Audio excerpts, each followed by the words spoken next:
Hi guys, welcome back to my channel. So ये है हमारा डेवलपमेंट और ये है हमारा ब्लॉक 2 का यूनिट 3। सो डेवलपमेंट हमारी फिजिकल जो प्रीनेटल में है वो है, जो प्रीनेटल है जो बच्चा मम्मी के पेट के अंदर होता है 9 महीने। ये बहुत इंपॉर्टेंट है क्योंकि पता होना चाहिए कि किस टाइम पे बच्चे का कौन सा पार्ट ग्रो रहा है, क्योंकि उसके हिसाब से आप बच्चे को न्यूट्रिएंट्स प्रोवाइड कर सकते हो while he still is in your belly. So first month में जो फर्टिलाइजेशन होता है, जायगोट इम्प्लांट होता है आपका एम्ब्रो में, जो एम्ब्रो होता है वो 1/2 इंच का होता है। ठीक है, फर्टिलाइजेशन हो गया, ये फर्स्ट मंथ में होगा। ठीक है, सेकंड मंथ में जो आपका हर्ट है वो बनना शुरू हो जाता है, ब्लड वेसल बननी शुरू हो जाती है बच्चे की, sex organs start to develop और हार्ट बीट आपको सुनाई दे सकती है, बट वो बहुत हल्की होती है, एकदम एग्जैक्ट हार्ट बीट नहीं होती है, बहुत हल्की होती है, इनिशियल स्टेज है। थर्ड मंथ में आपका बोन फॉर्मेशन होता है, आपका डाइजेस्टिव ऑर्गन आपके फंक्शन करने लग जाते हैं। फोर्थ मंथ में आपके सेक्स ऑर्गन्स फुली फॉर्म हो जाते हैं बच्चे के, और जो हार्ट बीट होती है यहाँ पे आप डिटेक्ट कर सकते हो। ठीक है, सेकंड मंथ में डिटेक्ट नहीं होगी, बट फोर्थ मंथ में आपकी हार्ट बीट डिटेक्ट हो जाएगी। फिर फिफ्थ मंथ में बच्चे के रिफ्लेक्स मूवमेंट्स हल्के से शुरू हो जाते हैं, हाथ पैर चलाना, और जो फिंगर्स और टो के नेल्स हैं वो आने शुरू हो जाते हैं। सिक्स मंथ में बच्चे की आई और आईलिड्स फॉर्म होती हैं। सेवंथ मंथ में बच्चे का cerebral cortex of brain develop rapidly. ठीक है, जो आपका ब्रेन डेवलपमेंट है वो सबसे ज्यादा सेवंथ मंथ में होता है। फिर एट्थ मंथ में जो फिंगर नेल्स है वो बियॉन्ड फिंगर टिप मतलब बढ़ना शुरू हो जाते हैं और उसके आगे निकल जाते हैं। और नाइन्थ मंथ में जो फीटस है settles in the position for birth, और फिर आपका जो नियोनेट है उसको नियोनेट कहते हैं, वो 21 इंचेस का हो जाता है, 1/2 से 21 इंचेस का। ठीक है, so this is your prenatal physical development. उसके बाद इसी में इमोशनल डेवलपमेंट भी पूछा गया है। सो इमोशनल डेवलपमेंट जो आपका इन्फेंसी है, इन्फेंसी के जो इनिशियल स्टेज होती है आपकी, इनिशियल में आप मोस्टली जो आपका इमोशन है वो होगा डिस्ट्रेस या फिर डिलाइट। ठीक है, सो जो आपकी मम्मी है, जो भी आपकी नहीं मतलब जो भी इन्फेंसी में जो इन्फेंट है, अगर उसकी मम्मी उसके पास में होती है तो वो अच्छा फील करता है, डिलाइट फील करता है। अगर उसकी जो केयर है वो अच्छे से हो रही है, जो उसकी ज़रूरतें हैं वो पूरी हो रही है, तो वो डिलाइट रहता है। बट अगर उसको वहीं केयर वगैरह नहीं मिल रही है तो वो डिस्ट्रेस में रहता है। फिर उसके बाद इनिशियल के बाद में जब बच्चा धीरे धीरे हल्का सा बड़ा होता है, इन्फेंसी में ही 2 साल तक में ही, तो उसका anger, fear, curiosity, Joy, affection, ये सारे इमोशनल स्टेट्स भी आते हैं।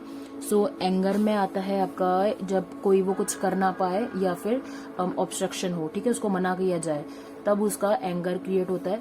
जब जैसे आप उसको मना कर जाओ कि नहीं ये टॉय नहीं लेना, ये नहीं खेलना, इससे नहीं खेलना, या किसी चीज़ को फोन उसको आप नहीं दे रहे हो, कुछ नहीं दे रहे हो, तो वो चिल्ला के बच्चा अपना एंगर दिखाता है। फियर होता है उसको जानवरों से, अंधेरे से, सेपरेशन से, और ये एज में शाय एज भी होती है। आफ्टर 6 मंथ जो स्ट्रेंजर्स होते हैं उनसे वो डरता है। ठीक है, और फिर क्यूरियोसिटी आती है जब वो एक्सप्लोर करना शुरू कर देता है। जॉय और अफेक्शन आपके जो 2-3 मंथ्स होते हैं स्टार्टिंग में, उसमें फिजिकल से आते हैं। जो बच्चा होता है मम्मी के पास होता है तो उसको वो अच्छा लगता है, जो फिजिकल अटैचमेंट होती है उसकी मम्मी से। और फियर में लाउड नॉइज भी, उसको लाउड नॉइज भी नहीं पसंद होती है बच्चे को। ठीक है, फिर जो आपकी चाइल्डहुड स्टेज आ गई, चाइल्डहुड में काफ़ी ज़्यादा intense plus wide range of emotions होते हैं, जिसमें जो एंगर होता है आपका वो तब आता है अगर आपका कोई नॉन फुलफिलमेंट हो रहा है, नीड या डिज़ायर, आपको कोई कुछ खिलौने वगैरह ला के नहीं दे रहा है, बच्चे लेट के रोना शुरू कर देते हैं। टेम्पर आपके टेंट्रम्स बच्चों के होते हैं, रोना धोना, चिल्लाना, स्टम्पिंग करना या कूदना वगैरह, ये सब भी। लव और हार्ट रेट भी आ जाता है इमोशंस में, जेलसी आ रहती है, शिफ्ट ऑफ इंटरेस्ट होता है अगर पेरेंट्स का जो छोटा भाई बहन आ जाता है और उसको वो थम्स अप करके या फिर शैतानियाँ करके या बेड गीला करके या रिफ्यूजल टू ईट और डू एनीथिंग करके उसको दिखाने की कोशिश करते हैं। फियर बच्चों में जो स्ट्रेंजर्स का होता है वो डिक्रीज हो जाता है और उसकी जगह पे थोड़ी सी एंजाइटी हो जाती है। और जो बच्चे होते हैं उसमें इंक्रीज करता है, जो बड़े छोटे बच्चे होते हैं। ठीक है, और हाँ, इसमें जो यहाँ पे जो मैंने जॉय और अफेक्शन बताया था, जब बच्चा 2-3 महीने का होता है तो उसमें फिजिकल होता है, जो मम्मी से मिलता है। जब वो 2 साल तक में हो जाता है तो उसका वो टॉयज से मिलता है, जब वो टॉयज को हग या किस करके अपना अफेक्शन दिखाता है। ठीक है, सो इसके बाद हम वापस आ जाते हैं। इसमें जो जॉय और अफेक्शन होता है वो पॉजिटिव होता है। इसमें जो एरिक एरिक्सन ने दिखाया था कि जो इंडस्ट्री वर्सेस इन्फीरियोरिटी है, ये वो स्टेज है चाइल्डहुड 6 to 12 ईयर्स। इसमें जहाँ पे बच्चे को सुपीरियर फील करते हैं या फिर वो कुछ अचीव करता है अपनी क्लास में या फिर पेरेंट्स के आगे या फिर खेल रहा है, तो उसमें जॉय का फीलिंग आता है। ठीक है, और उसी के साथ में अगर उसके पेरेंट्स उसको प्रेज करते हैं तो उसमें अफेक्शन का भी आता है, और ये दोनों चीज़ें उसको पॉजिटिव फीलिंग शो करवाती हैं। ठीक है, बट वहीं पे अगर उसको इन्फीरियोरिटी वाला आ जाता है कि जहाँ पे उसको नहीं मिल रहा है खुशी और उसको प्रेज नहीं किया जा रहा है, तो ये जॉय और अफेक्शन उसको नहीं आता, फिर वही उसका एंगर निकलता है। और हेट्रेड और जेलसी, ठीक है।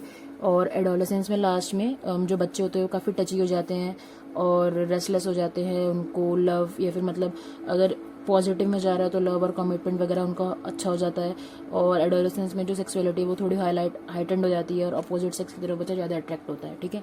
सो ये सारा आपका इमोशनल डेवलपमेंट में आता है।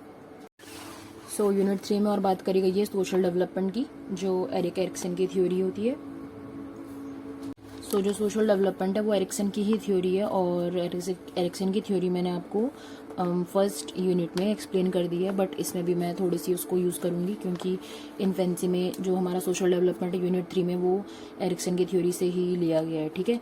सो इन्फेंसी में जब बच्चा 2 से 3 मंथ का होता है उसमें वो इंटरेस्ट दिखाना शुरू करता है धीरे धीरे, जो अभी आप उसके सामने हो रहा है, आंखें क्योंकि उसकी खुल जाती हैं। 4 to 5th मंथ में वो एडजस्ट करता है टू बी पिकड अप, मतलब हम जो घर वाले उनके पास वो आसानी से चला जाता है।